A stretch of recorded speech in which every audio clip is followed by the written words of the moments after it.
All right, Jack the Tank Mcloughlan. You only get that name if you are an absolute beast, and Mcloughlan certainly is, coming in at only 135 pounds, or weighing in at 135 pounds yesterday. He is now looking completely hydrated. He's quite short and stocky for the weight category, and you know what, honestly, I respect that as a short, stocky dude myself. There's a very heavy wrestling element to ASW. Yeah, and he's got a head coach, Cameron Takaru, in his corner, BJJ black belt and a catch wrestler as well. Puts it all together.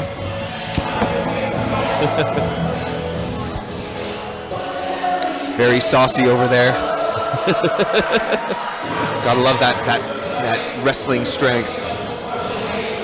Wow, Jack the Tank, I mean, he is very short and stacked for the division. It tends to be the 61 kilogram division, usually slightly longer, long body Louca, really. Longer fighters, but that's what's interesting about MMA, you know.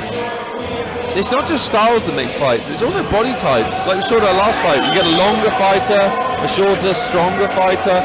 Can the longer fighter use their range? Could a shorter guy use his strength, use the positioning? It all comes down to strategy and using your particular body type.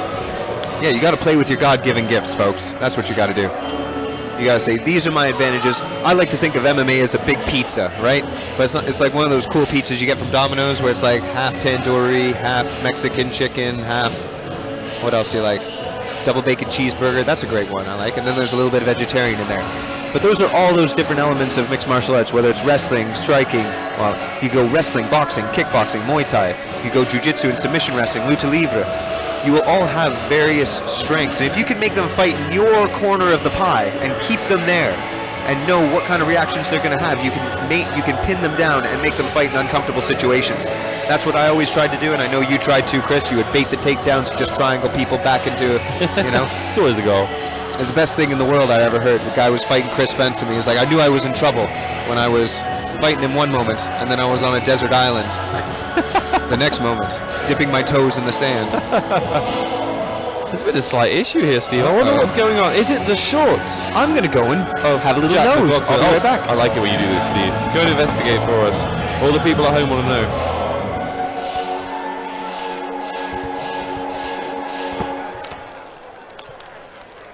And the winner is the cage into the blue corner. There's no one for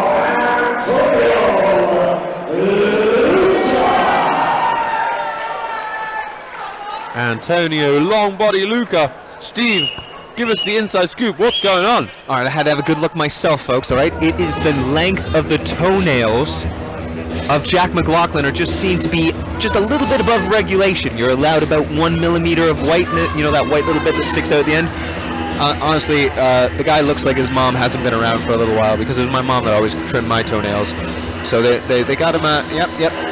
There's our podiatrist there, Paul Nichols, coming over with the nail clippers there, so he's going to be all sorted out shortly. But he doesn't get his moment of being in the cage here, and we've got Antonio Louca making his way as he steps in. He's a big fan favorite, representing EWF MMA, and he's had a very interesting progression as a fighter. We've watched him for many years. He's really matured. He's settled into his physicality, and he's got a little bit of an X factor tonight, Chris, doesn't he? He does, and you know what's most interesting about Antonio Louca is just how much he's improved over the years of fighting in this cage. He's now had 10 fights in the Battle Arena cage, and every time he goes away, works on those skills, improves, and I know he's been cross-training at multiple gyms, going over to Blood, Sweat and Tears, training with some of the monsters over there, including, it's got one of the BST coaches, Raymond Paul, in his corner. And that's what we see from Antonio Louca. And Antonio Louca has beat Josh Abreu and Nicholas Lucas, two of the Battle Arena standouts. Two Battle Arena champions, two guys that have climbed the mountain and stood on the peak. And now Louca's going to go in, and he's going to say, this is my cage, and he's going to say, get in the back there, Tomlins, get in the back there, Mcloughlan, it's your time. As he comes in, shiny shorts, big smile on his face, the guy just loves fighting. The long-bodied one, he's in, he's looking lean and mean.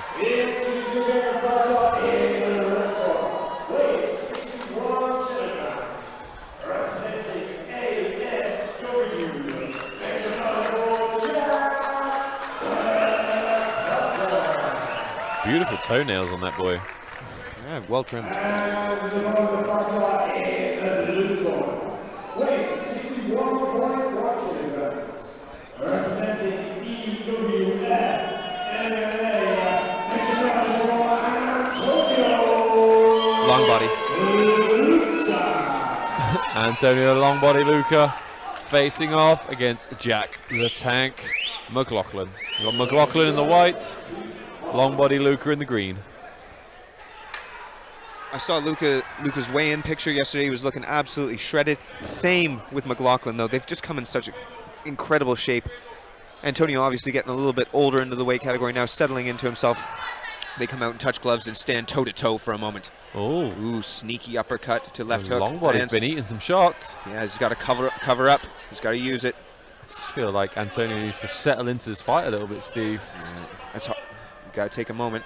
I think he's looking for the Kimura trap on that. He's right in his corner here. He's talking to them. We've got Raymond Paul standing there in the corner, giving him great advice. But we've known Antonio to take a bit of a licking in the first few moments of the round and just kind of wake up. Yep, it's very motivating to him to get hit in the face, Steve. It's motivating to all of us. Yeah. Nothing like a good slap here and there. Oh, a big lift from Mcloughlan. That's why they call him the Tank. He's on the back with a hook immediately here. And we know that he had that quick rear naked choke finish in his last fight. Oh, we've seen Antonio Longbody Louca be in trouble before. I love what he's doing here. He's doing what we call a Russian half or a power half Nelson there on the left side of Antonio Louca, really just wrenching on the neck here. So as Louca looks to clear a hook. So uncomfortable. It is, yeah, it's terrible right here. So even if he does clear a hook, he's going to have one of his sides blocked off by that power underhook, or that Russian half as we used to call it back home. Could we see another first round choke? God, he's under the neck, I think here. It's hard to see whether he's under the chin. We know that Jack the Tank Mcloughlan won his last fight by round one, rear naked choke. Looks like he's hitting it looked like he was hitting the back of the head a few times there. Oh, it's difficult, isn't it? Because which way is Antonio looking? This is McLaughlin's doing such a good job of staying on the back, not falling over the top. And you see Louca really taking that weight onto his legs and shoulders. That's what I see fighters do, go for those double underhooks, and it actually keeps you on the back. He could shake him off here. He needs to really bring his... He's trying, Steve. He's going to sneak out the back if he does. This is why every fighter needs to work on their twerking skills, all right? Listen, you heard it here first. Antonio Louca doing an excellent job of shaking his ass. 2020 was the year of the low calf kick. 2021, the year of the left hook. 2022, the year of the twerking. The booty shaking escapes. Booty shaking llama, come on. They've been stuck in this position for a few moments. Mcloughlan as well is, he's squeezing with his thighs here. This is a very, very taxing position for both fighters. Yeah, he's making Antonio Louca hold his weight though. Nice shots. We saw this referee earlier. He likes a nice early stoppage. Antonio Louca's got to stay active, so willing. Mcloughlan falling off the front. So he's going to switch to an arm, I think, Steve. I think so. He's very clever, is Mcloughlan. He's got both arms now. He's come off kind of the side. Beautiful defense by Antonio Louca. We've been here. Not been any danger. 2 minutes in this situation. 2 minutes. All right. So really, really good body control there by Mcloughlan. Louca doing well to control it. Mcloughlan getting a bit of a squeeze there just to say, I'm still here, buddy, in case you forgot. Backpack, backpack. Swiper, no swiping tonight. Yeah, it's all about who was that more fatiguing for. I have no idea. Both fighters breathing pretty heavily going into round two. Mcloughlan had to feel a few moments there that he was pretty quick to the finish. Yeah, and I feel like Mcloughlan got the slight benefit of the striking in the beginning. He seemed to just land a couple more shots than Antonio Louca did. He was just quicker to the party, wasn't he? Yeah, Antonio just looked like he didn't quite get a good enough warm-up backstage. That's what it looked like to me. This is the thing too. When I spar my training partners, you touch gloves, you step back, and then you start. Right? When you're sparring your training partner, that's what you do. That's kind of like a gentleman's agreement. However, if it's a fight, maybe you're going to touch gloves and step in and just start throwing, right? Whereas I think Louca wanted to step back and have a moment to collect his thoughts. He wasn't going to get that. Mcloughlan's going to look for every single opportunity. He is an opportunist. He's coming for every single little bit of space that you give him. So Antonio Louca's got to turn it around and fight very, very smart and very technical now, and he's got to get another round back.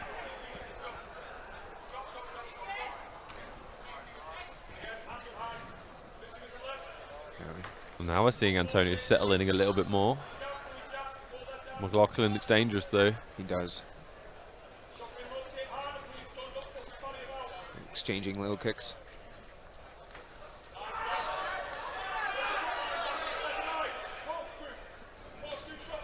I just feel like this is not the Antonio Louca we normally see. Just Might have had a tough weight cut. We Yeah. don't know. Maybe he's a bit. or maybe it's He's just a just credit to McLaughlin's got Jack a lot of McLaughlin. snap. A lot of snap, right? He is a tank. Everything he does, he throws with bad intentions. Yep. And he's being very efficient here. He doesn't stay still. Footwork, movement. And he's got the read. Look, he's reading on that leg kick. And that's where Louca's weapon has been, the leg kick. Yeah, Antonio landed a McLaughlin's nice jab. McLaughlin's coming through with that right hand every time. Louca can sit behind his jab for a little while. So what a big difference this was to the first round, where it was all just riding the back control. And that's a little boxing match. Got a minute of kickboxing between the two of them. McLaughlin doing better in that pocket, right? He's doing some damage. He hasn't ripped to the body. He keeps going to the head. There you go, some lateral movement. Antonio just doesn't seem to have a lot of power on his shots today, Steve. We've seen him look a little bit more dynamic before. He's got to feel. I bet you his legs feel like lead right now after having McLaughlin ride his back for 2 minutes. Maybe that's the thing of 2.5 minutes of holding the opponent. Right hand That's lands. a big right. McLaughlin's got, like I say, he's got the read on that low kick. We got to see something a little different. Oh, beautiful sprawl by Antonio Louca. Yeah, chin pick attempt there from Antonio Louca gets him off the legs. But now we're back up and we're back in where McLaughlin's been doing some damage. He's got to read when to throw that leg kick a bit more. Kicks to the open side this time and spins. Oh, Granby roll attempt, but gives up the back. We've got one hook in. But Louca's hips are almost up and out of there. So what Jack the Tank McLaughlin is trying to do, he's trying to get both legs around, but he's under the chin, Steve. He's under the chin. I think that's all he That's wrote. quite deep. Quite deep. He's going to look to flatten out Antonio Louca. Antonio Louca looks running to out of stand up. options. I think he's going to be out. Yeah, It's all over. Another rear naked choke win for Jack the Tank McLaughlin. So just a back taking machine there. Yep. He had the read. He goes back to it, back to where he was. It's an attempt on the Granbury roll. Not a bad one, but Jack McLaughlin already had his hooks in, so he just really rode that. Yeah. Very, very clever. And what a prospect Jack McLaughlin is to watch. I mean, dynamite hands, beautiful kicks. Still maturing, looking very young. Yeah, but very, had that very high level grappling. what we could call fight IQ, right? Some people just got it naturally. This is the kind of kid you'd give a guitar to and he'd just play it like a savant, and he's doing that with his hands and with his feet. He's kicking, he's reading, he's got counters, and he's got a strong grappling pedigree. And he's really, he won every single second of that fight. Every single second. There'll be moments where he can look possibly to slip the jab a bit more or check the kicks a bit more, but he was using it to ride up and hit his counter right hand, and he was just doing damage the whole time. There was, like you said, it's credit to Jack Tomlinson. Antonio Louca has got so much experience, and he was just never able to get comfortable. Tomlinson just makes you uncomfortable. Yeah, I felt like Antonio Louca just kind of didn't show up today, even the very first couple of punches of the first round.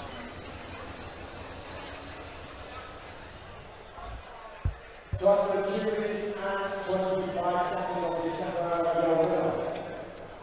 Choose your referee stoppage for remaining each other the fight in the red corner.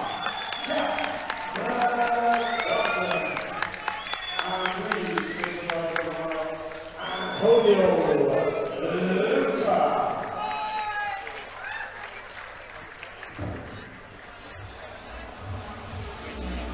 The night belongs to McLaughlin.